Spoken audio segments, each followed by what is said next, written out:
bienvenue sur la chaîne éducative tunisienne.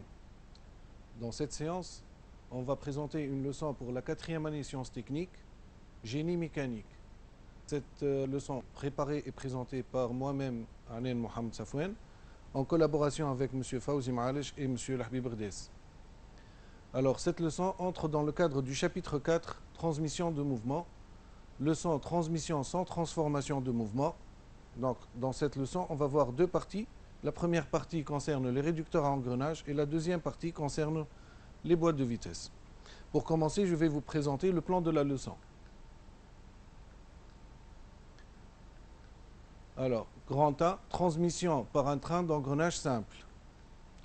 Définition et terminologie, rapport de transmission, sens de rotation, exemple, et on va parler un peu du rendement, couple et puissance aussi, et à la fin on va faire des applications.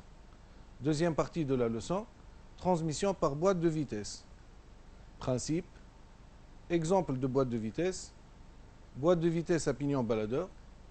On va voir aussi la boîte de vitesse du tour Pinachot, la boîte des avances de la fraiseuse Milko, la boîte de vitesse manuelle d'automobile, et on va terminer par une application aussi. Alors, on commence la première partie, transmission par un train d'engrenage simple. Commençons par le début, définition et terminologie. Donc, sur cette figure, un train d'engrenage est un ensemble de plusieurs engrenages qui transmettent un mouvement de rotation avec un rapport de vitesse désiré. Donc, sur la figure, on voit ici un arbre moteur qui tourne à une vitesse Nm. Toute cette partie-là, c'est le train d'engrenage de rapport R. Et à la sortie, on a un arbre de sortie qui va tourner à une vitesse Ns différente de Nm. Alors, remarque, si la vitesse à la sortie Ns est inférieure à la vitesse Nm, on dit qu'on a un réducteur de vitesse. Si Ns est supérieur à Nm, on dit qu'on a un multiplicateur de vitesse. On distingue deux types d'engrenages, deux types de trains d'engrenage, pardon. Les trains simples, objet de notre étude, objet de notre leçon aujourd'hui. Un train d'engrenage est dit simple quand les axes des différentes roues occupent une position invariable par rapport au bâti. Voilà quelques exemples de réducteurs qui se trouvent dans vos laboratoires de mécanique. Le premier exemple ici, c'est un réducteur à axe parallèle.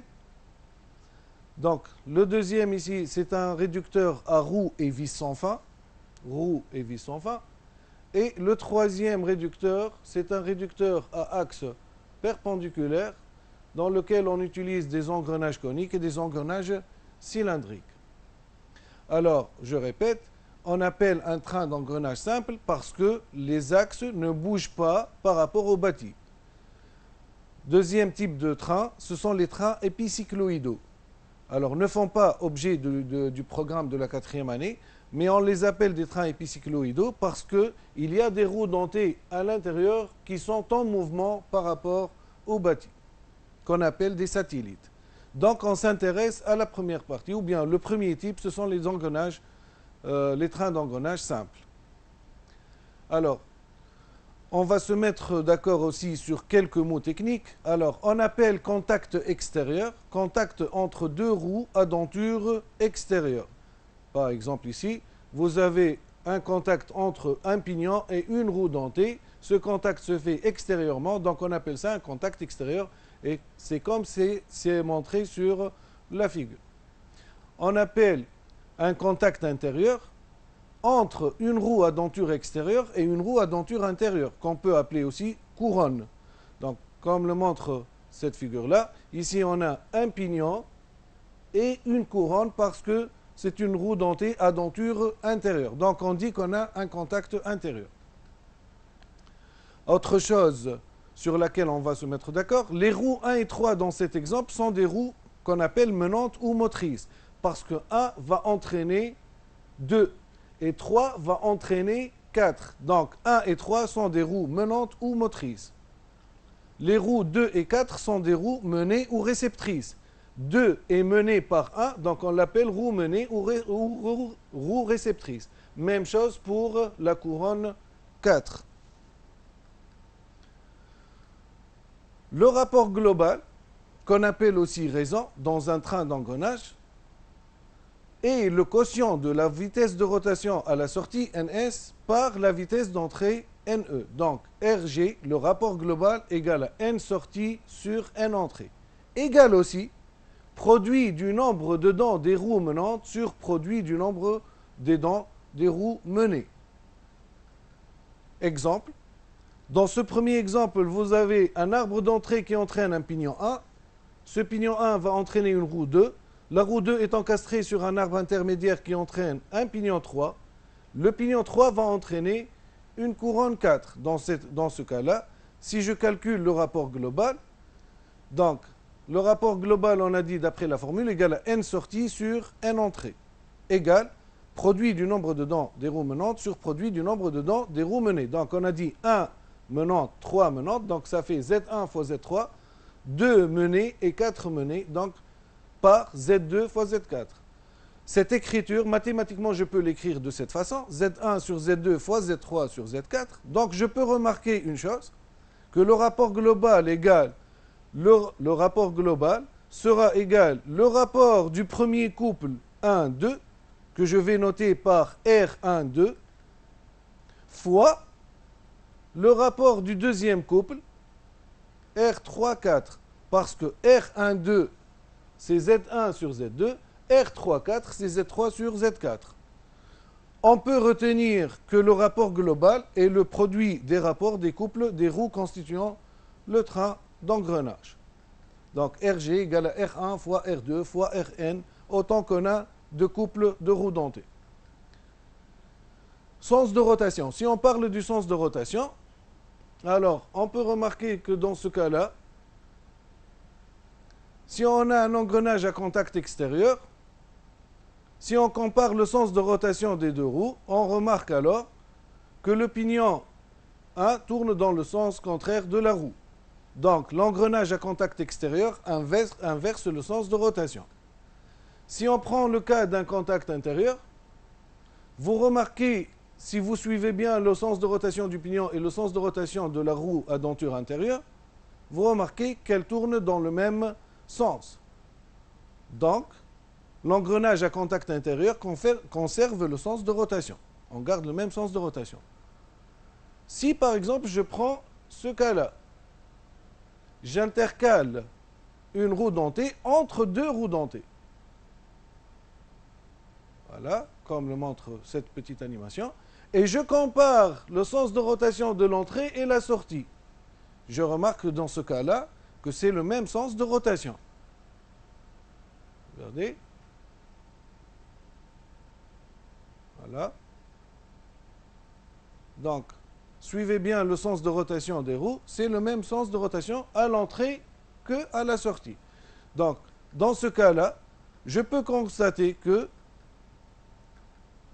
deux contacts extérieurs, on a ici un premier contact et un deuxième contact, deux contacts extérieurs permettent de conserver le sens de rotation. Donc, je peux tirer une conclusion générale. Si n désigne le nombre de contacts extérieurs, si n est pair, dans ce cas-là, 2 ici, donc le sens de rotation est conservé, l'arbre de sortie tourne dans le même sens que l'arbre d'entrée. Si n est impair c'est comme le premier cas, donc on a un seul contact extérieur, l'arbre de sortie tourne dans le sens contraire que l'arbre d'entrée. Attention, je répète bien, n, ça désigne le nombre de contacts extérieurs. On ne compte pas les contacts intérieurs. Alors, prenons quelques exemples. Premier exemple, Z1 entraîne Z2, Z3 entraîne Z4. Si je calcule le rapport global, je peux dire que Rg égale à, le premier couple c'est Z1 sur Z2, donc Z1 sur Z2, Z1 menante, Z2 menée, fois le rapport du deuxième couple, Z3 sur Z4. Le sens de rotation, si je compte le nombre de contacts extérieurs, premier contact entre 1 et 2, c'est un contact extérieur. Et deuxième contact entre 3 et 4, c'est un deuxième contact extérieur. Ça me fait deux contacts extérieurs, donc c'est un nombre pair, donc c'est le même sens de rotation. L'entrée et la sortie tournent dans le même sens. Deuxième exemple, Ici, on a un pignon 1 qui entraîne une roue 2. La roue 2 est encastrée sur un arbre intermédiaire sur lequel se trouve un pignon 3 qui entraîne une roue intermédiaire 4 et vers une cinquième roue 5 vers l'arbre de sortie. Si je vais calculer le rapport global ici, RG égale le premier couple Z1 sur Z2, Z1 menante, Z2 menée, fois deuxième couple Z3 entraîne Z4, donc 3 menantes, 4 menées, fois Z3 sur Z4, fois troisième couple 4 va entraîner 5, donc fois Z4 sur Z5. Je peux simplifier par Z4, ce qui me reste Z1 sur Z2 fois Z3 sur Z5. On peut remarquer une chose ici, Z4, c'est une roue intermédiaire ou bien une roue folle. C'est-à-dire, elle n'a pas d'influence sur le calcul du rapport. Par contre, elle a une influence sur autre chose, sur le sens de rotation. Regardez bien. Si je compte le nombre de contacts extérieurs dans ce cas-là, Z1 avec Z2, c'est un contact extérieur. Donc 1. Deuxième contact extérieur, c'est entre 3 et 4. Troisième contact extérieur, entre 4 et 5. Donc ça fait 3 contacts extérieurs, ce qui me donne un nombre impair, donc le sens de rotation sera inversé. L'arbre de sortie, l'entrée et la sortie tournent dans le sens contraire. C'est grâce à la roue folle qu'on a obtenu 3 contacts extérieurs pour cet exemple. Dernier exemple, 1 entraîne 2 et un pignon 3 qui entraîne une couronne ou bien une roue à denture intérieure 4. Dans ce cas-là, le rapport global, c'est premier couple 1 menante, 2 menées, donc Z1 sur Z2. Ensuite, 3 menantes, 4 menées, donc fois Z3 sur Z4. Pour le sens de rotation, il faut faire attention ici. On a dit qu'il faut compter le nombre de contacts extérieurs. Donc 1 avec 2, c'est un contact extérieur. Attention, 3 avec 4, c'est un contact intérieur. Un pignon avec une roue à denture intérieure. Donc n égale à 1, c'est un nombre impair. Donc l'entrée et la sortie tournent dans le sens contraire. Alors, cinquièmement, rendement, couple et puissance. Rappel, le rendement dans une transmission de puissance, le rendement de la transmission est le quotient de la puissance à la sortie, PS, par la puissance à l'entrée, PE. Donc le rendement égale à PS sur PE. Si la transmission est supposée sans frottement, alors le rendement est égal à 1. Donc PS égale à PE. Relation entre puissance et couple transmissible. P égale C fois oméga, et oméga égale à 2πn sur 60, avec P c'est la puissance en watts, C c'est le couple en newton-mètre, oméga c'est la vitesse angulaire en radians par seconde, et n c'est la vitesse de rotation en tours par minute. C'est pourquoi on a indiqué oméga égale à 2πn sur 60. C'est une conversion d'unité tours par minute vers radians par seconde.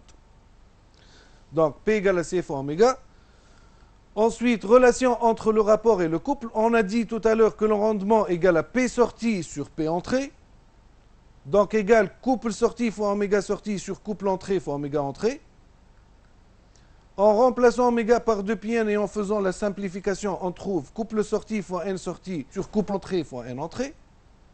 Donc, couple sortie sur couple entrée et ns et ne, c'est le rapport. Donc cs sur CE fois le rapport. Je peux tirer à la fin que le rapport égale le rendement fois le couple d'entrée sur le couple sortie. Voilà les formules dont on aura besoin pour traiter certains exercices et certaines applications. Première application, elle est tirée du sujet de bac 2017, session principale. Le sujet s'intitule fauteuil roulant. Vous avez le QR code. Si vous voulez, vous pouvez le scanner et vous aurez directement le lien vers le sujet sur Internet. Alors, présentation, le fauteuil roulant, vous le connaissez. Donc, on a sur la figure 1 le fauteuil roulant. Le fauteuil roulant électrique figure 1 est conçu pour permettre aux personnes ayant des difficultés à marcher, de se déplacer en autonomie. Donc, la partie qui nous intéresse, c'est, si vous voulez, le motoréducteur de la roue gauche. Donc, description de la partie opérative. Bien sûr, ce paragraphe-là se trouve sur le dossier technique. Donc, on me demande de voir le dessin d'ensemble à la page 7 sur 7. Vous avez aussi la chance d'avoir des dessins en 3D sur le dossier technique du sujet de bac. Ces dessins-là peuvent vous aider à mieux assimiler le système. Donc ici, l'objet d'étude, l'entraînement de la roue arrière du fauteuil roulant. Donc en mode de fonctionnement normal, la transmission de la puissance motrice à chacune des roues est assurée par un réducteur à 2 étages. Donc c'est le thème de notre leçon. Donc la transmission est assurée par un réducteur à 2 étages, à denture droite, 8, 24 et 25, 27. Les repères, donc on va vers le dessin d'ensemble pour voir le fonctionnement du système. Donc on peut s'aider du dessin en 3D dont on dispose dans le dossier technique. Donc on peut voir ici le moteur. Donc l'entrée de mouvement se fait sur cet arbre moteur 1 qui entraîne un arbre d'entrée sur lequel se trouve un pignon arbré. Et j'ai bien dit ici un pignon arbré. Donc il faut faire la différence entre pignon arbré et pignon rapporté ou bien pignon tout court. Donc pignon arbré, ça veut dire les dents sont taillées directement sur l'arbre. Je reconnais que c'est un pignon arbré et c'est une roue dentée à travers la symbolisation des dentures. Une partie qui représente la rainure et un axe. Donc ici, il y a des dentures. Donc ce pignon arbré va entraîner une roue dentée, une grande roue dentée, qui est encastrée sur un arbre intermédiaire. Sur cet arbre intermédiaire 25 se trouve un autre pignon arbré. Donc voilà la représentation des dentures, qui entraîne une deuxième roue dentée 27. Cette roue 27 est en liaison avec l'arbre de sortie sur lequel se trouve la roue du fauteuil roulant. Donc voilà l'arbre de sortie sur lequel on va monter la roue du fauteuil roulant. Donc première question, en se référant au dessin d'ensemble, complétez le schéma cinématique ci-contre du motoréducteur en position embrayée. Donc sur le schéma cinématique, le moteur, le pignon arbré 8 qui entraîne la roue dentée 24. Donc l'arbre intermédiaire, le deuxième pignon, une autre roue dentée et la roue du fauteuil roulant. Donc je vais commencer par la liaison L1 entre l'arbre 25 et le bâti. Donc l'arbre 25 par rapport au bâti. Je remarque la présence de 2 roulements et on sait que les roulements assurent le guidage en rotation. Donc on a une liaison pivot de l'arbre par rapport au bâti. Je représente le symbole de la liaison pivot. Pour la liaison L2, c'est entre la roue 24 et l'arbre 25. Entre la roue 24, donc c'est cette roue-là, et l'arbre 25.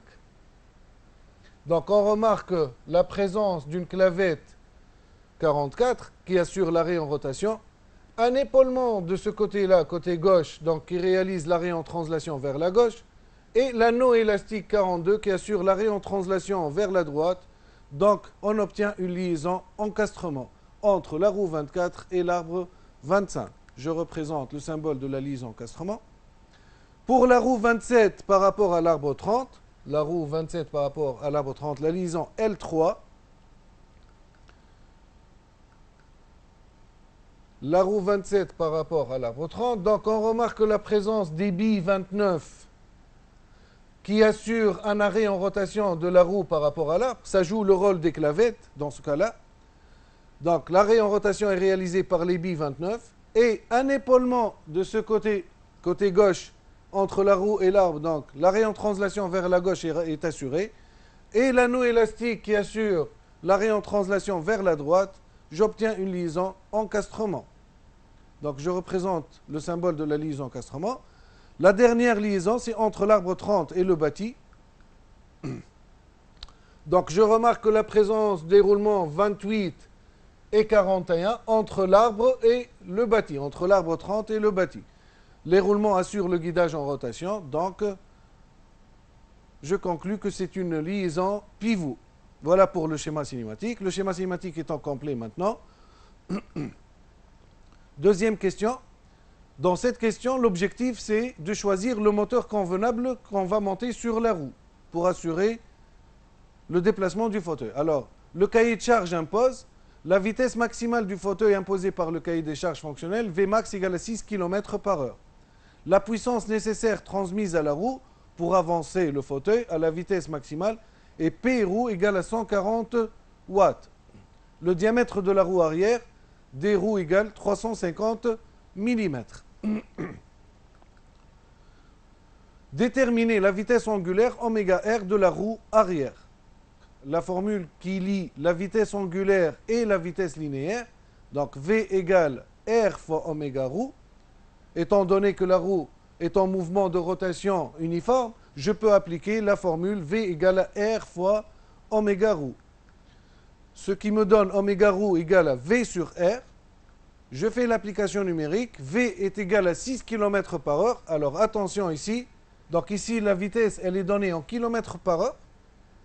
Le rayon, il est donné en millimètres. Donc le rayon, c'est dr sur 2.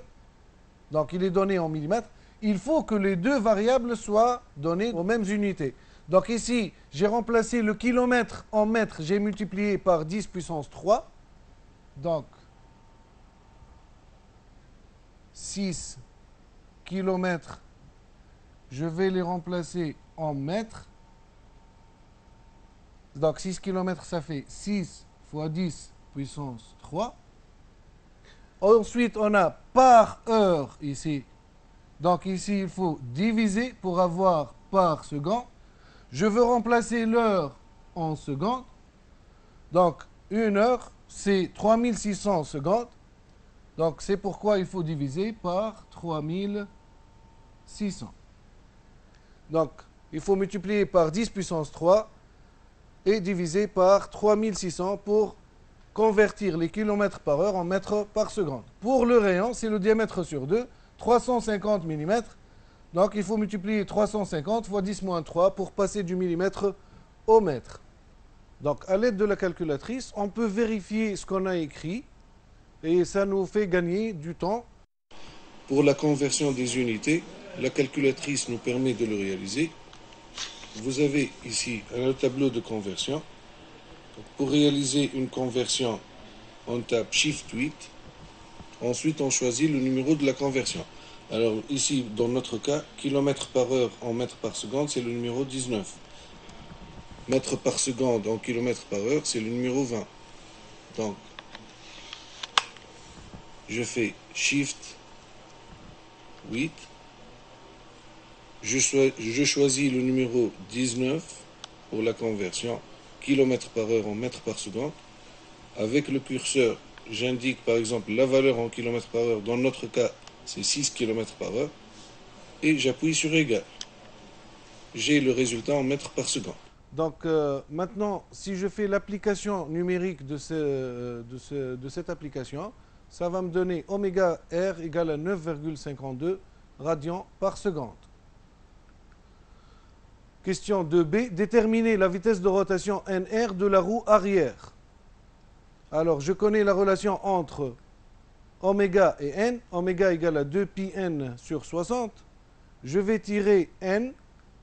Donc, n égale à 60 fois oméga sur 2π.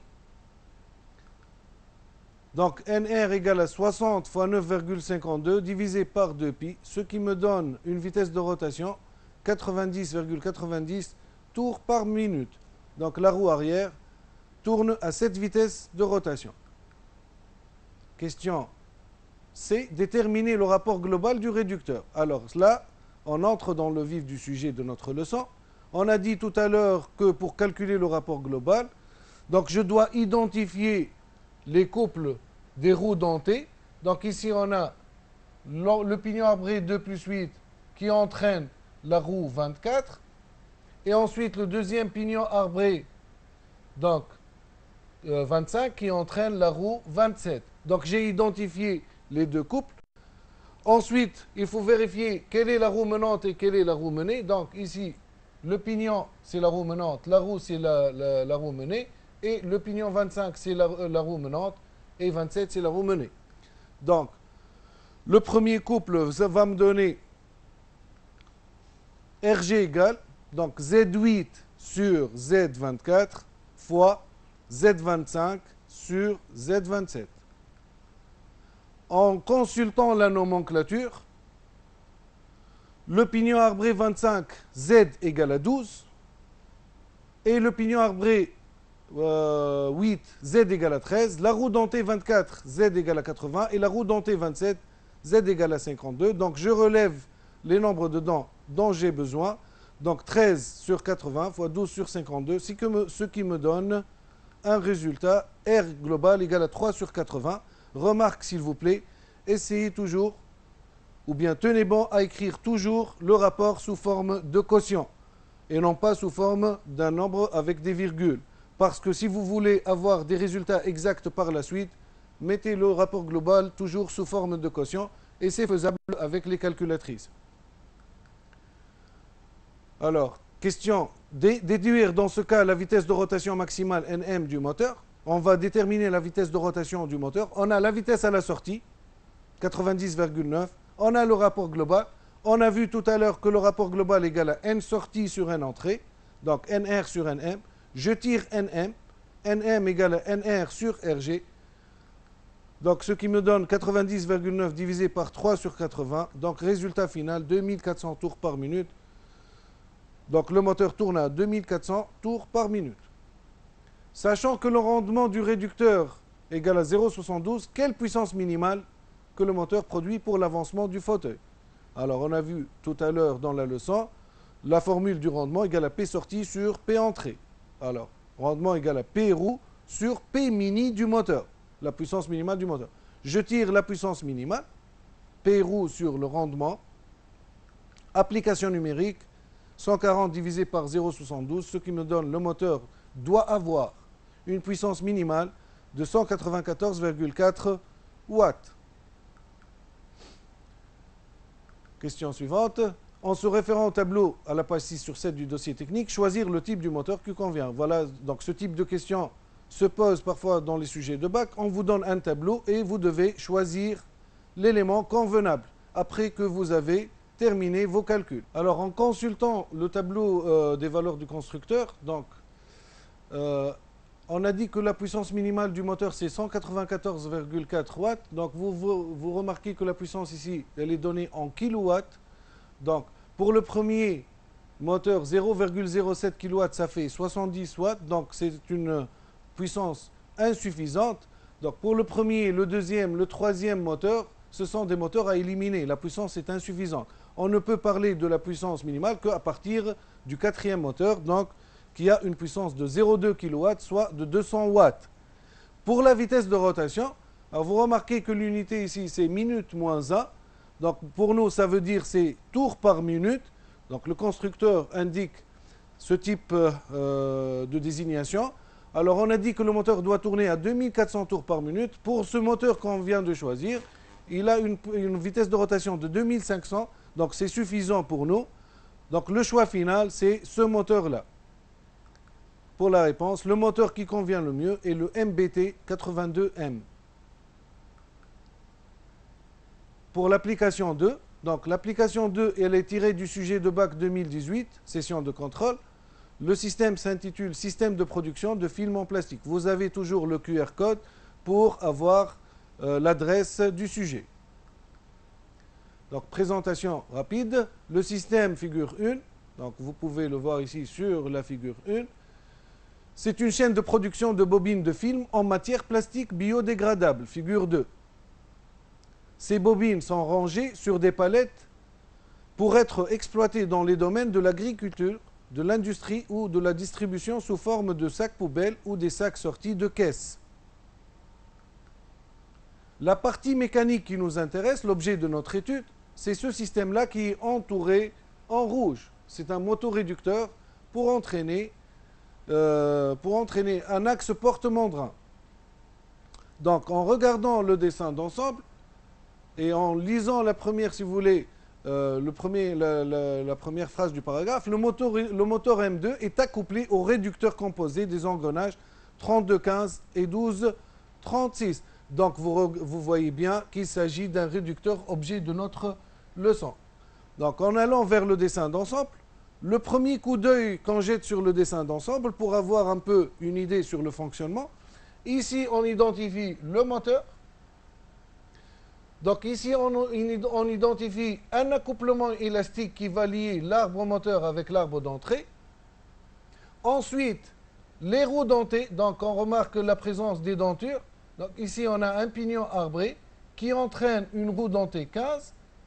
elle-même va entraîner un arbre intermédiaire sur lequel se trouve un deuxième pignon arbré qui entraîne une roue dentée à denture intérieure. Regardez bien la forme ici. Donc c'est une roue dentée à denture intérieure. À la sortie de l'arbre de sortie, on a un pignon qui va entraîner l'axe porte-mandrat et on peut identifier un autre système qu'on connaît et qui fait objet d'une leçon pour la 4e année sciences techniques, c'est un limiteur de couple. Il est identifiable à partir de deux choses, la présence des rondelles Belleville et des garnitures en ferro-dos. Donc voilà, maintenant j'ai une idée sur la transmission de mouvement et les organes qui composent ce système.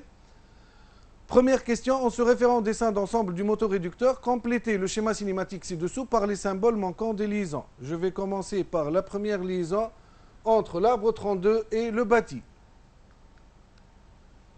Donc je remarque la présence de deux roulements 21. Les deux roulements, on a dit tout à l'heure qu'ils assurent une liaison pivot, le guidage en rotation. Donc première liaison, c'est une liaison pivot de l'arbre d'entrée par rapport au bâti. Deuxième liaison entre la roue 15 et l'arbre 12. Donc, en allant vers le dessin d'ensemble, la roue 15 et l'arbre 12, vous remarquez la présence d'une clavette qui assure l'arrêt en rotation. Et un épaulement, plutôt une bague, la bague intérieure du roulement 13 et l'épaulement de l'arbre qui vont assurer l'arrêt en translation vers la gauche. Une rondelle Grower, une rondelle frein 17 et un écrou hexagonal pour assurer le maintien en position, donc l'arrêt en translation vers la droite, ce qui me donne une liaison encastrement.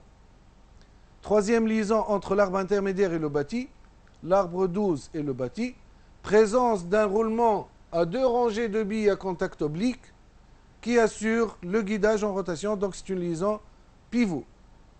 Enfin, la liaison entre l'arbre de sortie et le bâti.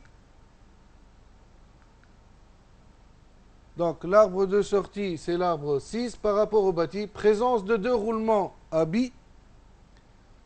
Donc guidage en rotation par roulement. La liaison, c'est une liaison pivot. Deuxième question. Calculer le nombre de dents Z12 et Z36. Alors attention, le cahier des charges impose une vitesse de translation maximale de l'axe porte-mandrat, figure 4 du dossier technique, Vmax égale à 0,7 mètres par seconde. Ici, on m'a imposé la vitesse maximale de translation. L'étude suivante consiste à vérifier cette condition. Donc, l'objectif de la question, c'est de vérifier si une condition du cahier de charge est vérifiée ou non. Donné, la vitesse du moteur 720 tours par minute, on a donné le nombre de dents de la roue 15 et de la roue du pignon arbré, 32. Donc, le premier couple 15-32, on dispose de nombre des dents. Le module de denture M égale à 2 mm. Le rapport de transmission entre 12 et 36, 1 quart. Et le module de denture M12-36 égale 2,5 mm. Alors, pour calculer Z12 et Z36, première chose qu'on remarque sur le schéma, que l'entraxe entre l'arbre d'entrée et l'arbre intermédiaire est le même que entre l'arbre intermédiaire et l'arbre de sortie. Je rappelle que l'entraxe, vous l'avez vu lors de la leçon de l'engrenage, l'entraxe, comme son nom l'indique, c'est la distance entre les axes. On peut vérifier ça sur le dessin d'ensemble. L'entraxe, donc entre l'axe de l'arbre d'entrée et l'arbre intermédiaire, c'est cette distance-là qui est égale à la même distance entre l'arbre intermédiaire et l'arbre de sortie. Donc, je conclus que A1532 égale à A1236. Je peux calculer A1532 parce que je dispose des nombres de dents. La formule de l'entraxe, vous l'avez vu lors de la leçon de l'engrenage. Donc A est égal à M facteur de Z15 plus Z32 sur 2. Attention, il s'agit d'un engrenage extérieur, donc Z pignon plus Z roue. Application numérique, 2 fois 40 plus 20 sur 2, ce qui me donne un entraxe égal à 60 mm. Maintenant, je connais l'entraxe entre 15 et 32, qui est le même entre 36 et l'arbre de sortie, 12. Donc, alors là, il faut faire attention. Tout à l'heure, on a identifié que 36 est une roue dentée à denture intérieure. Donc, la formule de l'anthrax, il faut faire attention ici, A est égal à M facteur de Z roue moins Z pignon sur 2. Tout à l'heure, la formule était Z pignon plus Z roue. Maintenant, ici, il s'agit d'un engrenage intérieur. Faites attention, c'est une erreur qui se répète fréquemment lors des sujets de bac. Donc là, l'anthrax dans un engrenage intérieur, A est égal à M facteur de Z roue moins Z pignon sur 2. Alors ici, on a deux inconnus. On ne connaît ni Z12 ni Z36. Donc on a besoin d'un système, la formule de l'anthrax et la formule du rapport. Le rapport est égal à Z menante sur Z menée, étant donné que 12 va entraîner 36, donc Z12 sur Z36. Alors, en faisant un petit calcul mathématique, on peut d'après la première équation, on peut tirer que 2A sur M égale à Z36 moins Z12. La deuxième équation me donne Z12 égale à R fois Z36. L'idée, c'est de remplacer la deuxième équation dans la première équation. Donc, de remplacer Z12 par RZ36. Et comme ça, pour la première équation, on n'aura qu'une seule inconnue. Donc, je vais remplacer, voilà ce que j'obtiens. 2A sur M égale à Z36 moins R fois Z36. La deuxième équation reste telle qu'elle est. Je peux tirer alors, je peux mettre Z36 en facteur pour la première équation. 2A sur M égale à Z36 facteur de 1 moins R. Et je peux tirer Z36 égale 2A sur M facteur de 1 moins R. Et Z12 égale à R fois Z36. Il suffit de faire l'application numérique parce qu'on dispose de toutes les données. Z36 égale à 2 fois A qu'on a trouvé lors de la première question, ou plutôt lors de la première partie, 2 fois 60 sur 2,5 fois 1 moins 1 quart, le rapport R1236 est donné, ce qui me donne une application numérique Z36 égale 64 dents. En remplaçant Z36 dans la deuxième équation, ça va me donner Z1 quart fois 64 égale à 16 dents. Question 2.2. Calculer le rapport global du réducteur. On a vu dans la leçon que le rapport global égale produit des Z menantes sur produit des Z menées. Maintenant, on dispose de, tous les nombres des dents et on me demande de trouver la vitesse de rotation du pignon 4, c'est-à-dire la vitesse de rotation à la sortie. Donc, j'applique la formule RG égale produit des Z menantes sur produit des Z menées. Premier couple, on a 32 qui va entraîner 15. Et deuxième couple, on a 12, le pignon arbré 12, qui va entraîner la couronne ou la roue dentée à denture intérieure 36. Donc on aura Z32 sur Z15, Z menante sur Z menée, fois Z12 sur Z36, ce qui me donne comme application numérique donc 20 fois 16 sur 40 fois 64, rapport global égal à 1 huitième. Pour tirer maintenant la vitesse à la sortie N4, on sait que le rapport global égal à N sortie sur N moteur, N4 sur Nm. Je tire N4 égal à RG fois Nm, 1 huitième fois 720, 90 tours par minute. Alors, question suivante. On donne le diamètre du pignon 4D égale à 130 mm. Calculer la vitesse de translation de l'axe Porte-Mandrin. On me demande de trouver la vitesse de translation. Le pignon 4 est en mouvement circulaire uniforme. Il est en mouvement circulaire uniforme. Donc, je peux appliquer la relation V égale à R fois oméga. V égale à R fois oméga 4. Oméga égale à 2 pi n sur 60. Oméga étant en radians par seconde, n en tours par minute. Donc, R, c'est D sur 2. Donc, D sur 2 fois 2 pi n sur 60. En faisant l'application numérique, et j'attire votre attention toujours à faire attention aux unités. Le diamètre ici, il est donné en millimètres, donc 130 mm. Et la vitesse doit être calculée en mètres par seconde. Donc 130 fois 10 moins 3 pour passer du millimètre au mètre. L'application nous donne V égale à 0,612 mètres par seconde. Question suivante. Est-ce que la condition donnée par le cahier de charge est respectée. On a dit tout à l'heure que Vmax 0,7 mètres par seconde. Le cahier de charge demande que la vitesse ne dépasse pas 0,7 mètres par seconde.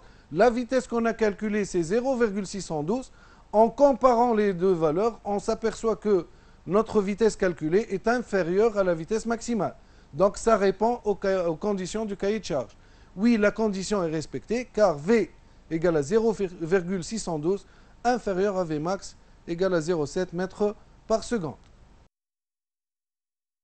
Ainsi s'achève la première partie de notre leçon qui concernait les réducteurs à engrenage. Donc la deuxième partie sera consacrée aux boîtes de vitesse. Donc je vous donne rendez-vous pour la séance prochaine et je vous remercie pour votre attention.